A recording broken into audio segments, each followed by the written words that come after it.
This episode is about why you should never ever compromise on your happiness. People may have different opinions, but only you know what is going to make you happy. Only you know who you are. Nobody knows you better than you yourself. Always follow your heart and believe in the divine.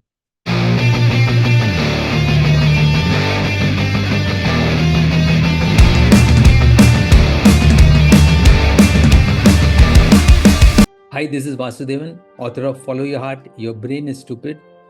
This channel is dedicated to those who wish to take charge and to create for themselves a life of freedom, joy, and happiness. Let's jump right into the show. Hi, Vibha. Welcome to my chat Hi, show. Welcome to my chat thank you show. so much. Yeah, it's a Thank pleasure you having so you much. here, Vibha. Same here, the privilege is mine.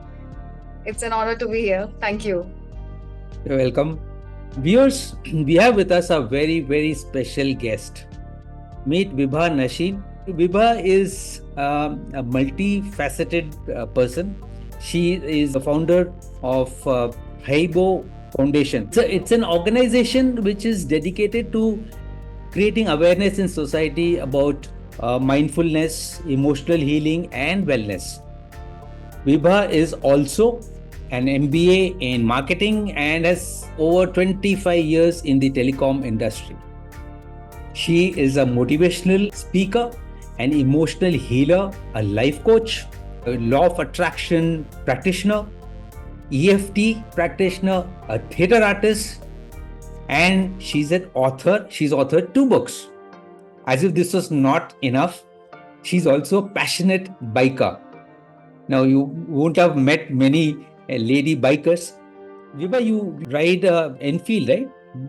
Royal Yes, Enfield. I do. Okay, I great. have a Gunmetal Grey 350cc Royal Enfield. Fantastic.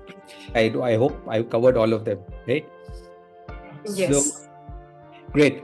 Viewers, Vibha is a very accomplished person. In her life, she faced some emotional challenges. She overcame each of her challenges by channelizing her energies in different areas. Her journey is a truly inspiring journey. And for all the ladies who are watching this episode, it will be even more inspiring for you. So watch till the very end. Vibha, we can't wait to listen to your life journey and then we'll take it forward from there. Over to you. Thank you so much, Vasu. Yeah, you covered almost everything. And if something is not covered, then I'll cover it here. Oh, I'll you said start. almost. That means I think I There missed are out still more something. things coming up. Yes, there are still more things coming up. Okay. So the journey, as they say, that everything is somewhere planned by God. Yes. And I truly believe there is the scripture in the Bible which says everything turns into the favor of the person who trusts God. Mhm. I think in my life, I have seen that I have been holding on to God in all my situations, whether it was good, bad, ugly, whatever I went through. Holding on to the divine was something that made me so strong, and I am still holding on to him because I have not found any person living on this planet whom I could trust that much. And that's what gives me the strength to face my challenges and to become what I am today. So that's one message that I want to give to everyone here. Whatever condition in your life you are, hold on to God, because He is the one who's going to give you the directions, and be humble and under the hand of God. Surrender yourself. That's more important in life. So my journey, if I say, it started, I was a very timid, fearful kind of a person as I was growing up. I got married at a very early age. Unfortunately, that marriage did not work out well.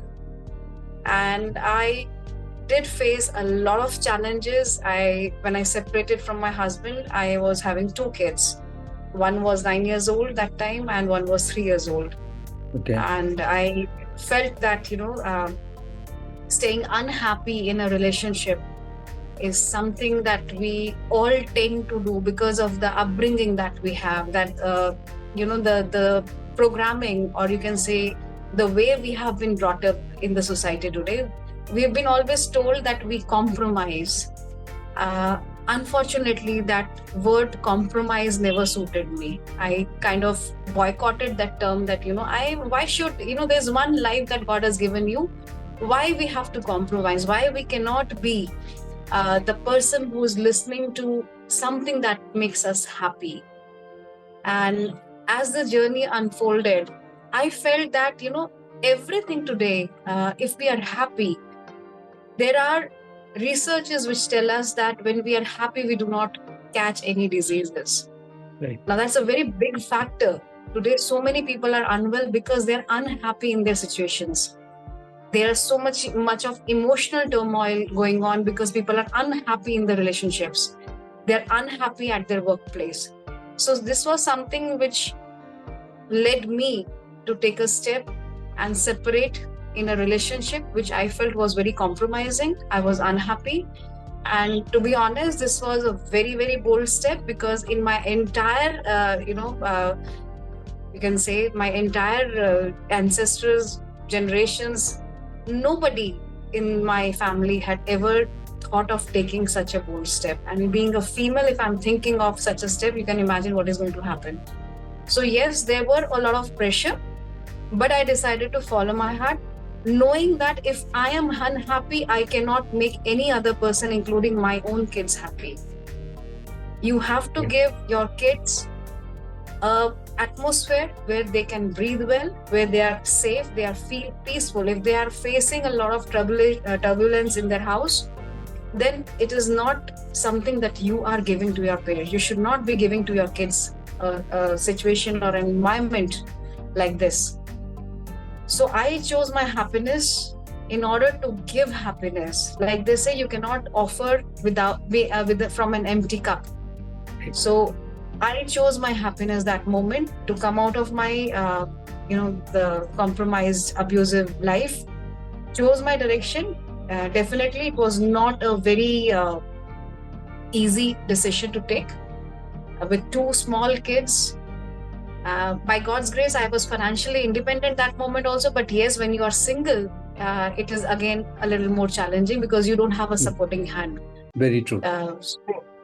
So very challenging. And most importantly, when you are separating, and you're not just separating out from the house, you're also breaking all the, the customs, the traditions that have been carried generations over generation, where you have been brought up in a mindset that women should get married and only come out when she's dead.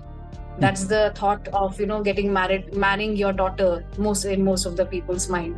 That's how the women's life is. So I chose my happiness. I said I need to be peaceful as I raise my kids. I am financially independent, so I took courage, separated, and when I moved out to my parents' place, I took a house separately. I moved out, and definitely again there's a lot of social pressure which comes up. Especially when your parents are coming from that orthodox family, when they say, how the society is going to treat. My very humble and polite answer to them was, if at all from the society somebody is going to feed me henceforth, then I'm going to listen to the society. If it is me who is feeding myself, I'm not going to listen to them. Great. So this was a big thing which actually changed the mindset of my own parents. And they said, okay, you are feeding yourself. You are ready to take your own decisions. We are here to support. So I'm very thankful to my parents and my brother who stood by me, my kids who supported me. And I came out of that relationship. Tough tha, bahut tough tha. But yes, definitely. I came out happy, and I tried to give my kids a better place to stay. So that's how the journey from an abusive marriage, I had to. But being a single parent is not easy. You at times have to face your own parents, and sometimes the harsh words from even your own kids, your own friends, relatives. But something inside was still choosing my happiness over everything. And I think that's a very big message that I want everyone to hear here. choose your happiness. You need to choose your happiness over everything. If it is, your heart is saying that, I want to eat that ice cream, I want to go and dance in the rain, I want to listen to that music, I want to go on the bike, I want to do a bungee jumping. If that makes you happy, go ahead and do it, because it's your life. And if you are not happy, how do you think you can make any other person happy in your life? That's not justified. Very, very true. In fact, when you mentioned bungee jumping, I had that thing that I want to do bungee jumping. November last year, I went for the bungee jumping. I had gone to Rishikesh. And when I went there, this guy said, no, above 40 and all, no chance. We'll not allow you. I said, forget it. I have to do it. Because this was once in a lifetime and it was always there. And I never got the opportunity before that. But I went ahead, I forced that guy, and finally I did. I was so happy I felt, a feeling of, a sense of achievement I had. Yes. And this is very true. What you said is very true. That happiness is the most important thing. And to talked about the same thing. If you are happy, your body will generate those hormones which will help you be healthy also. Unfortunately, we keep thinking about what we don't have and land up being unhappy. Okay, go ahead. Yeah. I was suffering for back spasm for almost 20 to 23 years at a stretch. I was on 3 steroids per day. I weighed above 80 kgs. And it was very difficult for me to even walk for more than 15 minutes or keep standing for more than 15 minutes. So you can imagine how my situation was. One separated, 2 kids, taking care of the financials, office work, plus a health issue. But I gradually noticed that there are a lot of things that we store on the body. If there are unresolved emotions, unhealed emotions, which we have kept over the years, it sticks to your body in the form of weight gain, pains, diseases. And when I started, healing myself, I got into different modalities. I came to know about EFT, releasing the energy from the body so that you feel light. When I started practicing those modalities, I was on 3 steroids. Today, I'm on 0 medicine. Wow. Wonderful. I ran 2 marathons after almost 21, 22 years. The first time I was running a marathon, although it was only 5-kilometer run, but I was excited. You didn't tell me about the marathon. I didn't add it in your introduction. I told you there are many things that I'll cover, which you have not. Okay, just joking. Okay, go ahead. Yeah. So when 2020, when I ran my marathon, it was almost 21, 22 years after which I actually ran, wherein the doctor had actually told me that you should not, actually stand for more than 15 minutes.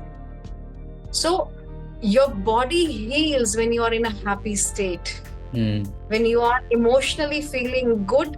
And how do you feel emotionally good? Is when you are doing the things your soul is telling you to do.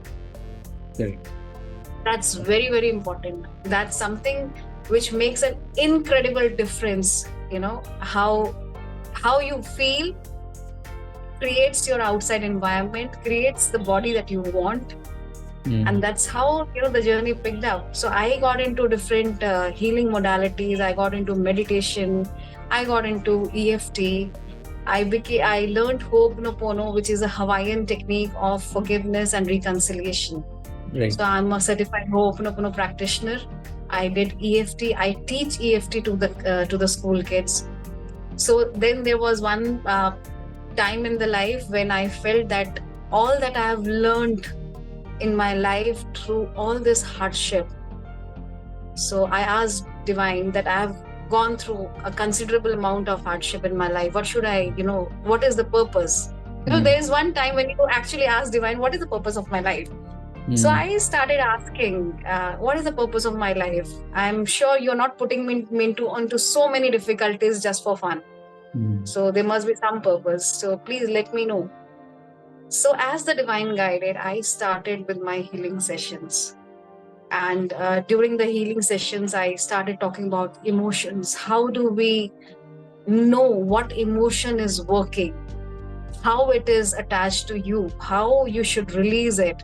And that's where the EFT, which is the emotional freedom technique, and the Ho'oponopono, which is the ancient, the shamanic way of releasing your, all the things that you have carried over the years, over the lifetimes, because, Right.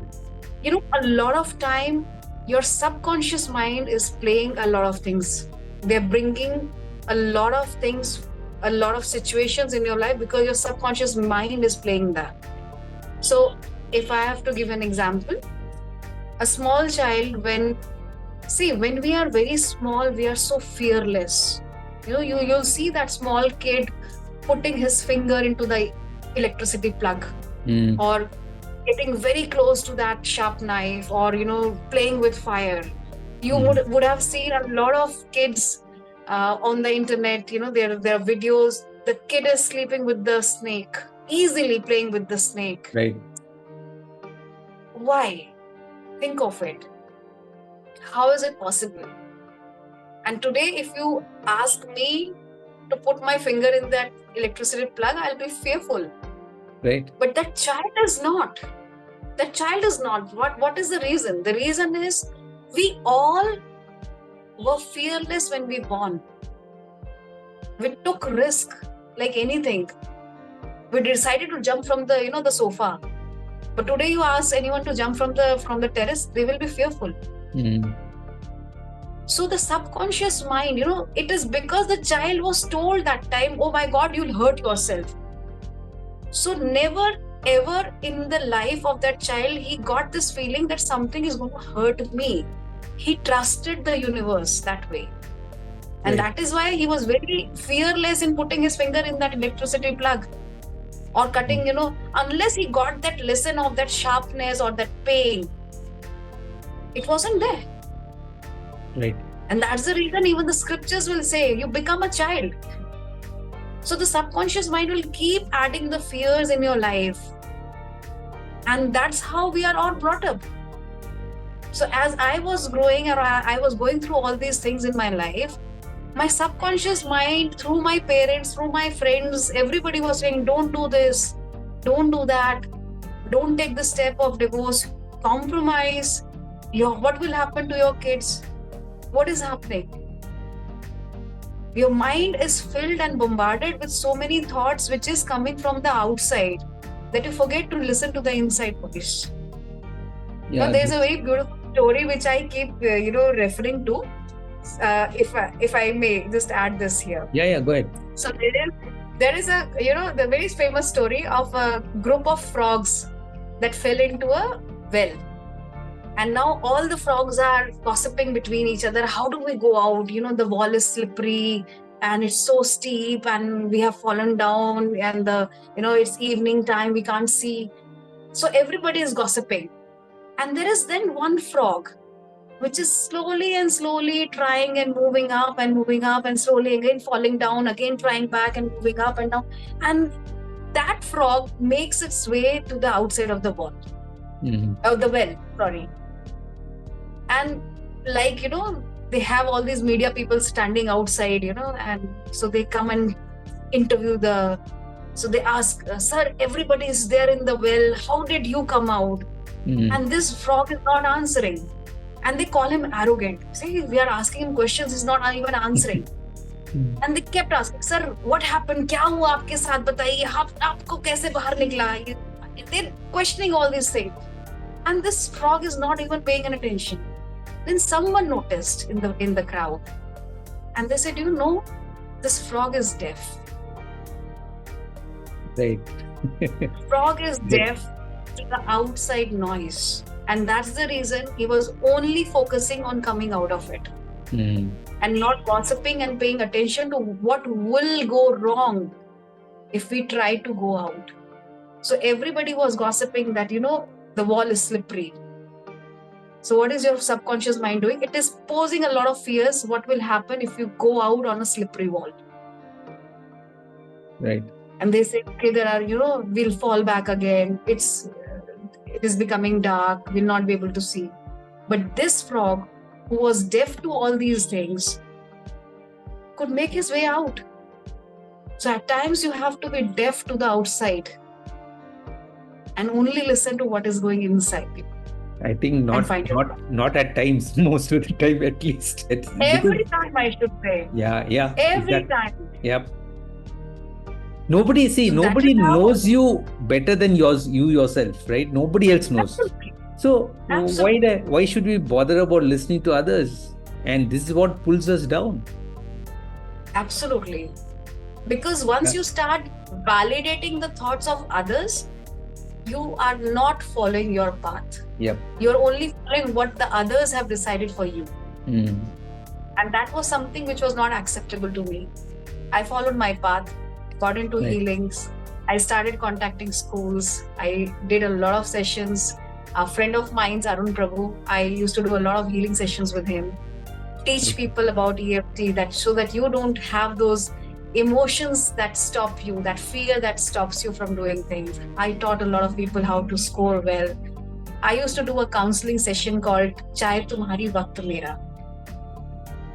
So that was a voluntary counseling session that I used to offer to people, wherein I used to meet random people. I used to post on the Facebook and different social media that if you are going through anything in your life and you want somebody to hear you unbiased, I'm here. And in return of that, so it is Chahe Tumhari, you offer me tea because I'm a tea lover. So you offer me a cup of tea and I'm going to listen to you, and by any means, if I could give you a direction, I would help you out. And by God's grace, I was able to save several suicidal cases. Wow. So that was a good thing that I could do. I could help and I could give direction to a lot of people that way. Wonderful.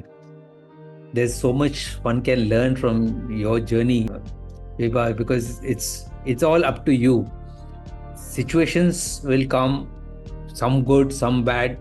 Ultimately, how you face it, you should respond to each of those situations. And that's what is the difference, right? Great. Correct. A couple of questions. You have written 2 books. If you can just very briefly tell us what is that book about? What triggered you to write a book?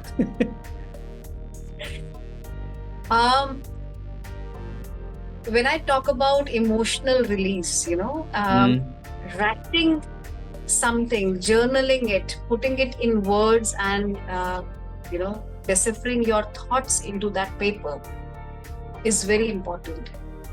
It is a very big healing technique, and that's what happened. So the first book, Falling in Love with Life Once Again, that's a fact of fiction for me because it carries some story from my life, some was fiction.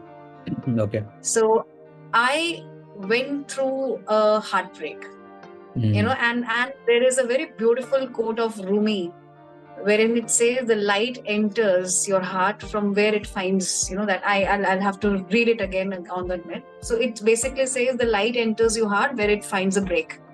Okay. So when you have a heartbreak, love is a very, very strong emotion. It can make you do things which you have never imagined in your life. And a heartbreak can multiply it. I have seen people becoming poets. They are writing Dard Bhari Shairi. Ask them where was that Dard Bhari Shairi ever before. They will not be answering it at all because it's a deep emotion that you feel. And the moment you have a heartbreak, I think heartbreak is one of the most beautiful thing God gave you to understand 2 things. One, you have a heart that knows how to love. And the second is the potential that you carry while loving someone can make you move mountains. And that is the reason people will do everything that they want to do. They will have their heart open and, accepting to everything that possibly could come in their way. They will go against their parent to marry the person they love. They will move mountains. They will travel thousands of kilometers just to, meet that person for 2 hours. We have seen n number of things happening in love. Yep. So when I went through this heartbreak, I felt that, this is something that I have felt so beautifully. I should write. Okay. And I decided to write that journey. And as I was writing that, all my emotions, I remember that when I used to write till 3 o'clock at night, maybe 3:34 in the morning, I used to write and I used to cry. Certain things will make me smile, certain things will make me cry, certain things will make me, feel very upset. But as I was writing, something was healing inside. Okay. I could jot down all my emotions in that book. And the end of that, if you read the book, the end is so positive that you should not give up on love ever. It's okay, one person could not take the amount of love that you wanted to offer, but that should not stop you. That should not stop you from becoming a better person in life. So this was the first book. The second book, No Longer Caged, is about a person who used to stammer. Okay. But despite of all your disabilities in life, there is something inside you. When God disables, it is said when people are born deaf or dumb, their sixth sense or the seventh sense wakes up. Correct. And they are more sensible to the energy. They can feel the energy and they can sense. Although they can't see, they can't hear, but they will be able to sense, and they'll be able to understand who is going to attack, from where they can attack. Their senses become very strong. So whenever there is a disability in the person, there is a divine way of expression given to that person. So if you see Nick Vujicic, you would have heard this person, Nick Vujicic, and the famous author of No Hands, No Hands. Yeah. Oh, so inspirational. I mean, imagine that person with nothing, and he's not an ordinary person. He's not living like an ordinary person, but look at the way he has a clarity in his life. Amazing guy. And he doesn't stop himself from playing football, golfing, swimming. I don't know. Yeah. Amazing guy. Which possibly a person like me would be fearful to do. He's doing it. Yeah. And that's so inspirational. So the second book was about a child who was stammering, very fearful, not an outgoing person. How, when a strong friendship, a strong love comes into his life, it, kind of multiplies the potential inside him. And then he becomes a writer, a poet. Okay. And he starts. So that's a beautiful transformation. And the entire story, I don't know, Vasu, how it happened. Because when I was writing, that's a complete fiction. But when I was writing it, it used to play in front of me like a movie. Okay. I could see everything happening in front of my eyes, and all I was supposed to do is copy and paste. And that's how the entire book happened. And I still feel whenever I pick up that book and I read it, I'm surprised how have I written this? So I think that's a very beautifully divinely guided book, I felt, which helps a person to understand that despite of all your inadequacies, all your faults, all your disabilities that you have in life, you still have something which is filled with light, which is filled with a lot of divinely guided light. If you can recognize it, make use of it, the world is yours.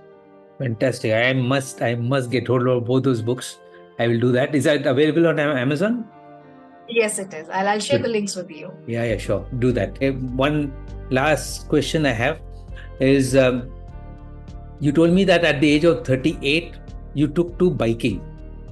I mean, what prompted you to get into biking? Not many lady bikers I have seen, but very briefly tell me that.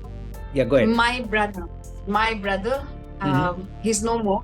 I lost him in 2021. I'm so sorry.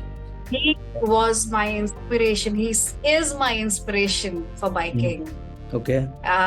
So much so, he used to have a Machismo 500 Royal Enfield. And he used to keep it like a new bride, always stitch. And and I used to look at him and I used to be like, wow, what a feel. Every time you look at a Royal Enfield, this expression is very obvious. Now you have so many Harleys and other things. That time it was only and only Royal Enfield, and the sound, Yeah, sound and that was feel also. It's so, it is not unnecessarily named as Royal Enfield. You do feel the royal feel on Right. that. Yeah? So I used to tell my brother, and Bhaiya, please sikha de, thoda sa sikha de types. Let me learn it. And he is a very protective brother, very protective brother. So he used to say, and he used to give me all excuses, all lame excuses. It's a 200 kg bike. If it falls on you, you can imagine what is going to happen. Right. Women don't ride. You have 2 kids. What will happen if something happens to you? All excuses, I'm telling you. So much so that I even bribed him that I'll make you some good mutton and good puri if you teach me. Okay. So much so, right? And bribing him and please, bhaiya, let me, learn it. But he had his own doubts and, his insecurities, and he's right about it. So I decided to learn, and I was so passionate about it that, before, this passion, the seed of that biking thing came into my life, I was so fearful of riding a bike. I was so fearful that sitting on the driver side of the bike, I used to be always the pillion. So once my brother parked his bike in front of my parents' house, it was on the stand. I gathered the courage, and I remember that very precisely, how I gathered the courage to sit on a parked bike. I asked my daughter to click a picture, and I'll share that with you. I clicked a picture only to remind myself that someday I will ride a bike. Wow. Okay. So much of fear that even a standing bike, I was shivering to sit on the driver's seat.